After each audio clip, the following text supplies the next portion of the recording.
আজকে ভাতের পরিমাণটা একটু বেশি নিয়ে পারলে না? আজকে তোর বাপের জন্য খাবার সাজাচ্ছি। প্রথমে এক বাটি বড় বাটির ভাত, এক গ্লাস জল, একটা লেবু দেবো, একটা বড় কাঁচা লঙ্কা, আমার কাঁচা লঙ্কা খেতে খুব ভালোবাসে। এই একটাতে পোষাবে না, একটা দিয়েছি। আর দেবো শসা, আর একটু দিয়ে দেবো শাক ভাজা, ডাঁটা শাক। এই লঙ্কা পড়ে গেছে আর একটা। শাক খেতে তো খুব ভালোবাসে, শাক দিলাম।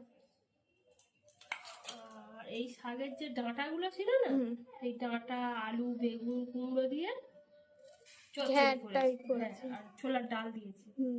আর করেছি রুই মাছ, আলু, বেগুন, কচু দিয়ে রুই মাছের একটা গায়ে মাখা তরকারি। আর রয়েছে লাস্ট পাতে ফাঁকা। এই হলো আজ আমাদের দুপুরের থালি। কেমন লাগলো অবশ্যই বলো বন্ধুরা। আমার বরের একটু খাই বেশি, এই জন্য বেশি বেশি করে দিয়েছি।